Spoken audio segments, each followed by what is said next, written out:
اهدنا الصراط المستقیم۔ السلام علیکم ورحمۃ اللہ وبرکاتہ۔ وعلیکم السلام ورحمۃ اللہ وبرکاتہ۔ الحمد للہ رب العالمین والصلاة والسلام علی رسولہ الکریم، اما بعد۔ شیخ، آج کی مجلس کا سوال یہ ہے کہ عمرہ کرنے کے بعد حج شروع ہونے سے پہلے اس درمیان جو ہے کیا کرنا چاہیے اور کیا نہیں کرنا چاہیے، اس سلسلے میں بتائیے۔ بسم اللہ الرحمن الرحیم، الحمد للہ رب العالمین والصلاة والسلام علی رسولہ الکریم، اما بعد۔ محترم ناظرین و معزز حجاج کرام، اللہ کے فضل و کرم سے آپ کا عمرہ ہو گیا۔ ہماری دلی دعا ہے کہ اللہ تبارک و تعالی اس کو اپنے دربار میں، اپنی بارگاہ میں قبول و منظور فرمائے۔ اب عمرہ ہونے کے بعد سے لے کر حج کے دوران یہ جو وقت ہوتا ہے بسا اوقات کافی لمبا وقت ہوتا ہے، اور حاجی حضرات اس کو سوچے سمجھے بغیر بہت ساری غیر ضروری چیزوں میں الجھ کر رہ جاتے ہیں۔ تو ہم حاجی حضرات سے کہنا چاہیں گے کہ عمرہ آپ کے سفر کا اصل مقصد نہیں ہے، اصل مقصد حج ہے۔ اور یہ یاد رکھیں کہ حج کو ادا کرنے کے لیے آپ کی صحت کا بحال رہنا ضروری ہے، آپ کی انرجی، آپ کی طاقت، آپ کی قوت کا ہونا ضروری ہے۔ عام طور پر ہم دیکھتے ہیں وہاں پر حاجیوں کو کہ ایک عمرہ ہو جانے کے بعد اب صبح شام اپنے خاندان کی ایک فہرست ہوتی ہے، چاچا کا، پھپھا کا، تایا کا، نانی کا، دادا کا، پتہ نہیں کن کن لوگوں کے نام کے عمرے شروع ہو جاتے ہیں۔ آپ اگر ان عمروں کے چکر میں رہو گے، ایسے ایک دو نہیں دسیوں واقعات اور دسیوں مشاہدات ہمارے سامنے ہیں جس میں آدمی یا عورت، یعنی حاجی جب وہاں پر رہتے ہوئے اس طرح کے عمروں پر عمرے کرتا ہے تو حج سے پہلے پہلے اس کی صحت گر جاتی ہے اور وہ پھر حج کرنے کے لائق نہیں رہتا، یا کم از کم حج کو جس انداز میں ادا کرنا چاہیے، جس آمادگی کے ساتھ ادا کرنا چاہیے، جس خوش دلی کے ساتھ ادا کرنا چاہیے وہ نہیں رہتی، اس کے اندر چڑچڑاپن پیدا ہوتا ہے، کمزوری اور ناقاہت اس سے لاحق ہوتی ہے۔ سب سے پہلے ہم یہ بات کرتے ہیں کہ کیا اللہ کے رسول صلی اللہ علیہ وسلم نے اپنے مکہ کے سفر میں ایک سے زیادہ عمرہ کیا؟ آپ صلی اللہ علیہ وسلم نے ایک سفر میں ایک ہی عمرہ کیا۔ اب یہ جو مسجد عائشہ جا جا کر لوگ عمروں پر عمرے کرتے ہیں، اس کا کوئی ثبوت نہیں ہے ہمارے پاس، اور جس چیز کا ثبوت نہ ہو، بعض علماء کہتے ہیں کہ کوئی حرج نہیں کر سکتے ہیں، لیکن اللہ کے رسول صلی اللہ علیہ وسلم صحابہ کرام رضوان اللہ علیہم اجمعین مکہ میں 5 دن 6 دن 7 دن رہنے کے باوجود، بلکہ اس سے زیادہ بھی رہنے کے باوجود انہوں نے کبھی عمرہ نہیں کیا۔ اب بعض لوگ استدلال کرتے ہیں حضرت عائشہ کی حدیث کو لے کر، بھیا حضرت عائشہ رضی اللہ تعالی عنہا نے حج کے بعد عمرہ کیا، اور اس کی وجہ بہت واضح ہے۔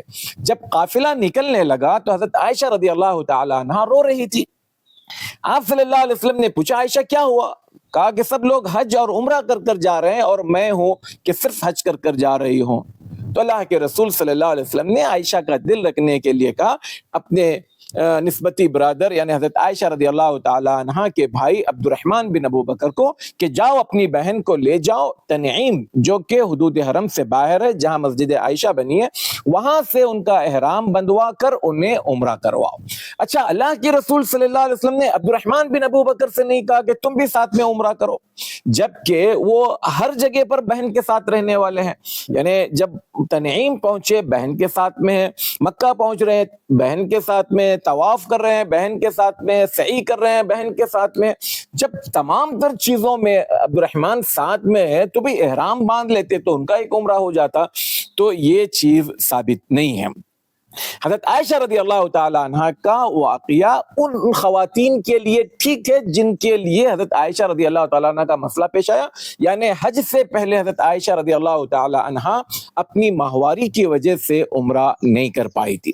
اور اگر آپ ائمہ کو دیکھیں گے یا دیگر علماء کو دیکھیں گے، بڑے بڑے علماء اس حوالے سے کہتے ہیں، حضرت عبداللہ بن عباس رضی اللہ تعالیٰ عنہ کا ایک قول ہے کہ جو لوگ مکہ میں رہتے ہوئے بار بار عمرے کرتے ہیں، مجھے سمجھ میں یہ نہیں آتا کہ یا لوگ اجر کما رہے ہیں یا گناہ کما رہے ہیں۔ اور عبداللہ بن عباس رضی اللہ تعالی عنہ لوگوں کو ابھارتے تھے کہ لوگوں مکہ میں رہتے ہوئے زیادہ سے زیادہ طواف کرو۔ تو لہٰذا آپ یہ عمروں پر عمرے کر کے اپنی صحت کو خراب کر لو گے تو حج آپ کا رہ جائے گا یا آپ حج کو ٹھیک سے ادا نہیں کر پاؤ گے۔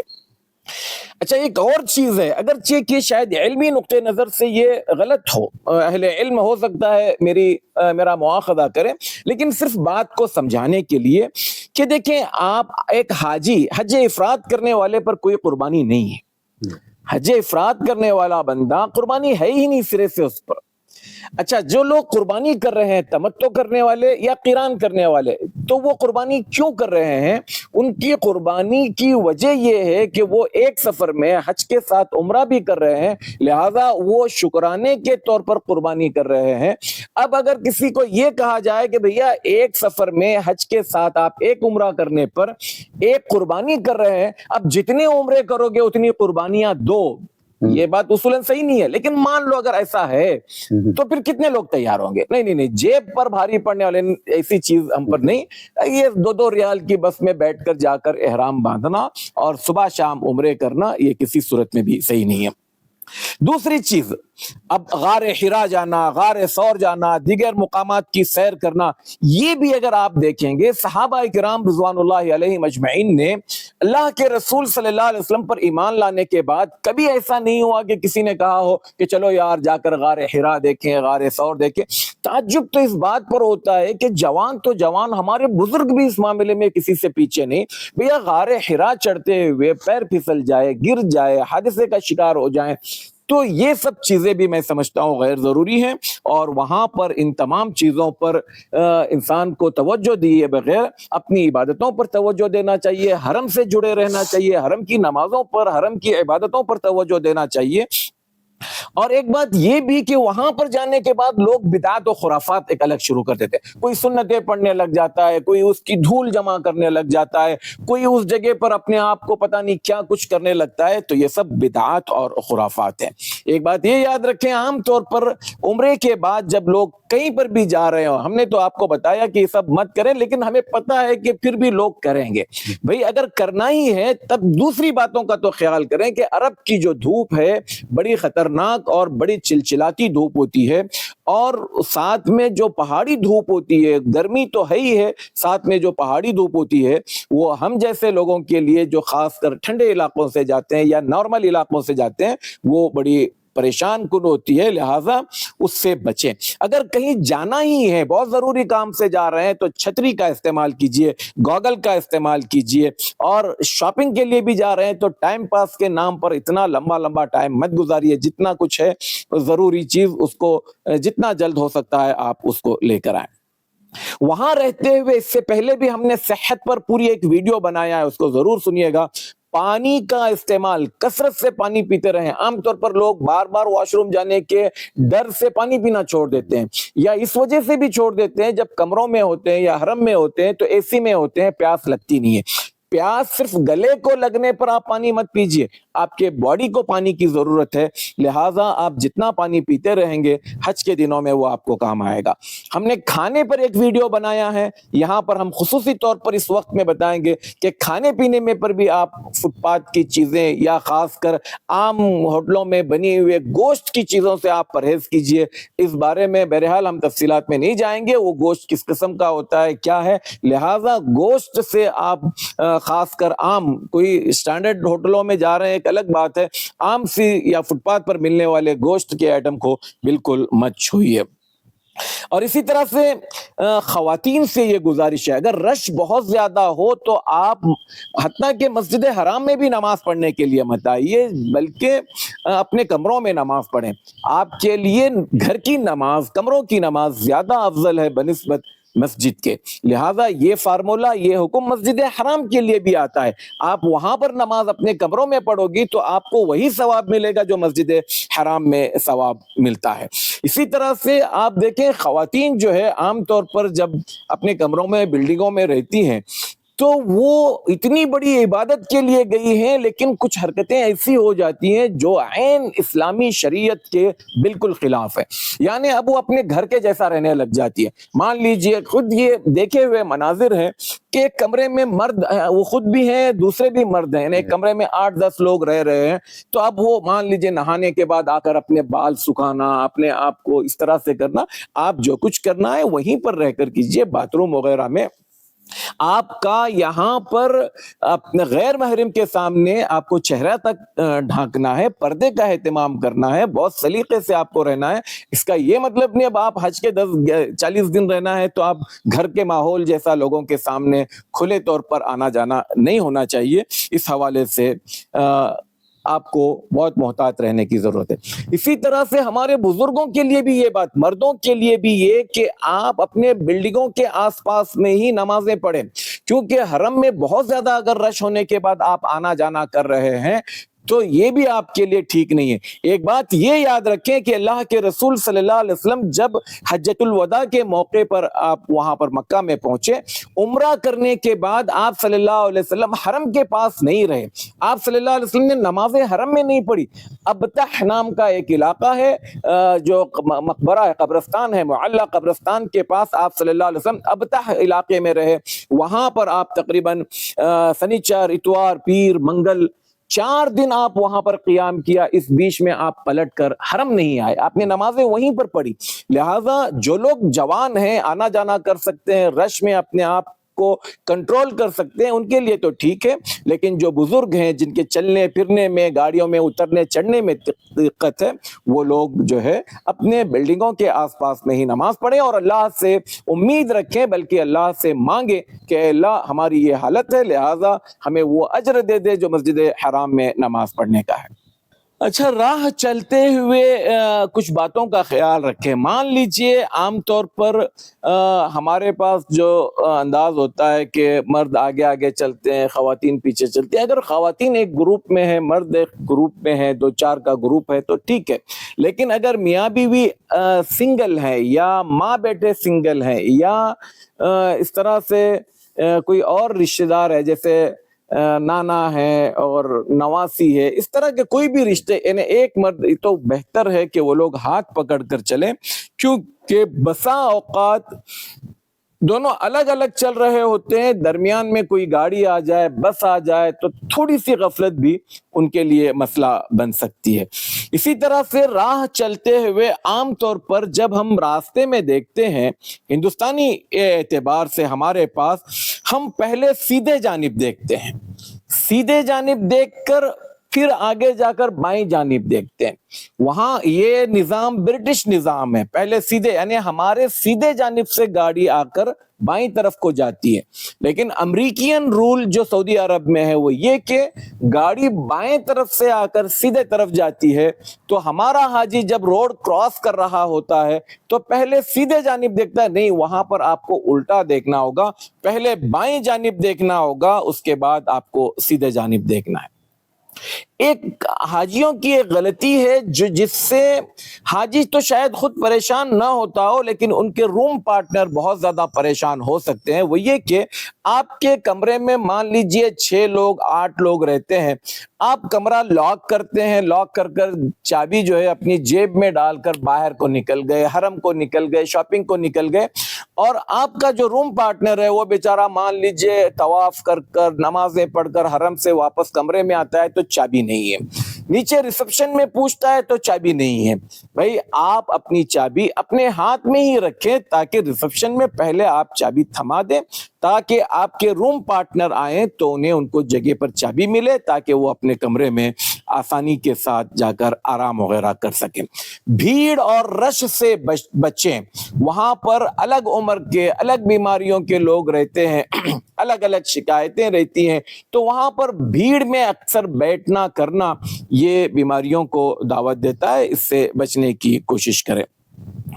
اچھا، جب حج سے تھوڑا پہلے عزیزیہ سے قدئی یا حرم آنے کے لیے بسیں روک دی جاتی ہے. اب جب بسیں روک دی جاتی ہیں اس کا مطلب حرم میں رش جو ہے بالکل آخری چرن کو پہنچ چکا ہے. لیکن بعض لوگ کیا کہتے ہیں چلو ٹیکسی سے جائیں گے. بھیا اگر بسیں بند ہو گئی ہے تو اس کا مطلب حرم کا جو رش ہے وہ کنٹرول کے باہر ہے، یا کم از کم اتنا زیادہ ہے کہ جو لوگ نئے آئے ہیں ان کو موقع ملے. آپ آلریڈی پرانے ہو چکے ہیں، آپ نے ایک وقت گزارا ہے، لہٰذا آپ وہ نئے آنے والے آخری منٹ میں یا آخری دنوں میں آنے والوں کو طواف کرنے یا عمرہ کرنے کا موقع دیجیے. آپ اپنے بلڈنگ کے آس پاس میں ہی نماز پڑھیں. بسیں بند ہو گئی تو آپ کو پیدل یا ٹیکسی سے آنے کی ضرورت نہیں ہے. اسی طرح سے آپ کے پاس جو وقت ہے عمرہ کرنے کے بعد سے لے کر حج تک کے، آپ حج کرنے کا طریقہ سیکھیے. آپ نے جو کچھ ابھی تک دیکھا ہے، سیکھا ہے، سنا ہے، وہ سب کیسے رہنا ہے، صحت کا خیال، کھانے پینے کے مسئلے، سامان کی خریدی، یہی سب چیزوں میں توجہ ہے. میں کچھ ویڈیوز دیکھ رہا تھا جو حج ٹریننگ کے حوالے سے، اس میں حاجیوں کو تمام تر چیزیں وہی بتائی جا رہی ہے، کھانا پینا، رہنا، کیا لے جانا ہے، کپڑا، چپل، جوتے، لیکن حج کے طریقے پر حاجیوں کی توجہ نہیں ہے. آپ اس حوالے سے خصوصی توجہ دیجئے. حج نبوی ادا کرنے کے لیے آپ کو سیکھنا ہوگا اللہ کے رسول صلی اللہ علیہ وسلم نے کیسے حج کیا، صحابہ کرام رضوان اللہ علیہ مجمعین نے آپ صلی اللہ علیہ وسلم کی ایک ایک حرکت، ایک ایک عمل کو نقل کیا ہے. لہذا حج نبوی کا صحیح طریقہ کیا ہے کتابوں کی شکل میں، ویڈیوز کی شکل میں موجود ہے. معتبر مستند علماء کرام کے ویڈیوز کو آپ سنیں اور حج کا طریقہ کیا ہے اس حوالے سے آپ اپنے آپ کو تیار رکھیں. اسی طرح سے وہاں پر رہتے ہوئے جو ہے کچن کا استعمال، عام طور پر ہماری بہنیں بہت ساری ہو سکتا ہے گیس کا استعمال کرنے وغیرہ کے حوالے سے کبھی کبھار لاپرواہی ہو جاتی ہے. جب آپ گیس بند نکل رہے ہوں تو اچھی طرح سے چیک کر لیں، کیونکہ ماضی میں کئی ایک واقعات ایسے ہوئے ہیں کہ گیس مان لیجئے وہ بٹن ٹھیک سے بند نہیں ہوا اور بعد میں آنے والے نے لائٹر لگایا، ماچس لگایا، آگ جو ہے وہ کمرے میں لگ گئی، بلکہ بڑے حادثے ہوتے ہوتے بچ گئے. اس لیے جو ہے اس حوالے سے آپ اپنے آپ کو محتاط رکھیں، اچھی طرح سے دیکھ لیں. اگر آپ کو نہیں سمجھ میں آتا ہے تو آپ کسی جانکار کو بلائیے، کسی دوسری خاتون کو بلائیے جو یہ چیک کرے کہ آپ نے ٹھیک سے بند کیا یا نہیں کیا. دن میں اس میں جو ہے نا، اور آپ کو باہر کے کھانے پینے کے حوالے سے بھی ہماری ویڈیوز آ چکی ہیں. تو یہ کچھ ضروری چیزیں تھی جو ہم نے عمرے سے لے کر حج تک کے درمیان میں حاجیوں کو کن باتوں کا خیال رکھنا ہے اس حوالے سے کی. تو بہرحال محتاط رہیں، اپنے آپ کو سیف رکھیں، اپنے آپ کی صحت کو بحال رکھنے کی کوشش کریں. کھانے پینے کے حوالے سے جو چیزیں سوکھی ہیں آپ کے پاس ٹھیک ہے اس پر گزارا کر لیں، لیکن ایسی کھانے مت کھائیں جو آپ کے پیٹ کو خراب کرنے والی ہیں. اور جب حج کے دن آئیں گے تو آپ کو کیا کرنا ہے، کس طرح سے کرنا ہے، ہماری ایک ایک ویڈیو آپ کو دن بدن ملے گی. اس میں ہر چھوٹی بڑی چیز کا انشاءاللہ ہم کوشش کریں گے کہ آپ تک پہنچائے، آپ کی رہنمائی کریں. ہمارے لیے بھی دعائیں میں یاد رکھیں.